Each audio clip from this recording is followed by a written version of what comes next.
Il y a beaucoup d'événements marquants, mais à chaque fois, c'est des événements qui vous permettent de grandir, là aussi de prendre du recul par rapport à parfois des petits tracas du quotidien.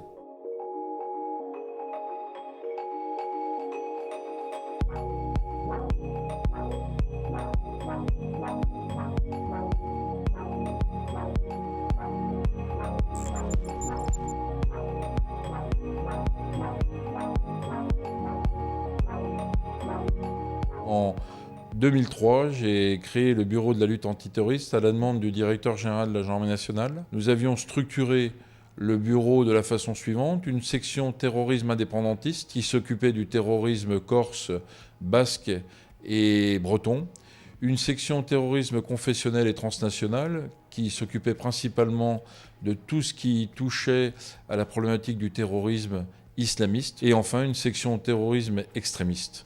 Voilà les trois sections que j'animais en tant que chef de bureau, et nous centralisions tout le renseignement d'intérêt antiterroriste au profit du directeur général. Bien sûr, ce renseignement était transmis à l'unité de coordination de la lutte antiterroriste au sein du ministère de l'Intérieur. Dès le groupe d'intervention de la gendarmerie nationale, où j'étais affecté comme officier adjoint puis commandant en second, nous avions de nombreux échanges avec les unités antiterroristes au plan mondial. Ces échanges, je les ai poursuivis quelques années plus tard au commandement des opérations spéciales, puisque j'étais engagé dans les Balkans, où j'ai pu découvrir des théâtres de guerre, la Bosnie, le Kosovo et d'autres pays des Balkans, de l'ex-Yougoslavie, qui malheureusement étaient en guerre. J'ai participé à des missions de traque des criminels de guerre, aussi bien au niveau de la Bosnie que du Kosovo. Si l'on cumule toutes ces expériences d'échanges à l'international ou d'échanges même au niveau de l'école de guerre, au niveau du centre des hautes études militaires, je dirais qu'on apprend toujours beaucoup en allant à l'étranger, en regardant les bonnes pratiques et en rapportant ces bonnes pratiques au niveau national pour les potentialiser au service de l'État français.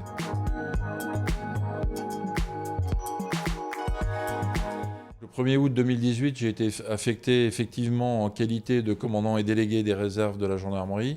Je suis aussi secrétaire général de la réserve citoyenne de défense et de sécurité pour la gendarmerie. Donc le rôle du commandement des réserves, c'est véritablement de coordonner les réservistes en France, mettre en œuvre la politique des réserves du directeur général de la gendarmerie, le général d'armée Rodriguez, de traiter toutes les questions de ressources humaines, de gestion, de chancellerie. C'est toutes les questions logistiques de protection physique du réserviste, c'est-à-dire lui donner les moyens de pouvoir intervenir avec un équipement équivalent aux gendarmes d'active. Winston Churchill disait: être réserviste, c'est être 2 fois citoyen. Je dirais même mieux, être réserviste, c'est être 3 fois citoyen, puisque si vous rajoutez la vie de famille, un réserviste qui s'engage dans son métier, qui s'engage à nos côtés pour faire de la réserve et remplir les missions traditionnelles et permanentes de la gendarmerie, et en plus qui a sa vie de famille, vous imaginez bien que sa vie est bien remplie. Nous avons besoin de recrues, et c'est un appel que je lance aux jeunes qui nous écoutent. Rejoignez les rangs de la réserve de la gendarmerie, qui est une réserve bien équipée, bien entraînée, bien sélectionnée, et qui est surtout employée à proximité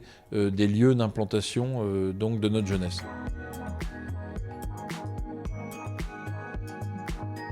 Une libération d'otages, une opération visant à la maîtrise d'un forcené, une opération d'arrestation de terroristes ou de criminels de haut rang nécessite toujours une remise en question de soi-même. Bien sûr, l'opération de Marignane, à laquelle j'ai participé, elle m'a marqué pour ma vie d'officier de gendarmerie, elle m'a marqué pour ma vie d'homme. La troisième expérience qui m'a beaucoup marqué, c'est mon expérience afghane, puisque j'étais aux côtés du général Paikan Zamorai, qui était un véritable héros des guerres d'Afghanistan, parce qu'il y en a eu plusieurs. Et avec lui, pendant 13 mois, j'ai sillonné toutes les routes d'Afghanistan. J'ai beaucoup appris à son contact, et mon expérience d'Afghanistan m'a naturellement beaucoup marqué. L'expérience dans la gendarmerie prévôtale, sur des enquêtes internationales, dans mes commandements territoriaux en France, beaucoup d'affaires de police judiciaire tragiques. Je crois que dans une carrière de gendarme, c'est parfois compliqué de dire quelles sont les affaires qui vous ont marqué, parce que lorsque votre carrière a été bien remplie et que vous avez essayé de faire votre métier au quotidien, il y a beaucoup d'événements marquants, mais à chaque fois, c'est des événements qui vous permettent de grandir, là aussi de prendre du recul par rapport à parfois des petits tracas du quotidien. Pour moi, le CEDS, c'est un écrin où les étudiants qui y participent ont une chance extraordinaire, c'est d'avoir un corps professoral de très haute qualité leur permettant d'accéder à des diplômes reconnus par l'éducation nationale. Et le deuxième point, et c'est ce qui me plaît dans la démarche du CEDS, c'est qu'elle peut aussi, à certaines occasions, faire appel à des professionnels qui ont une expérience qu'ils peuvent partager. Le rayonnement de la France est à mon avis, au sein de ce centre d'études diplomatiques et stratégiques est fondamentale, et c'est la troisième raison pour laquelle je souhaite m'engager à ses côtés.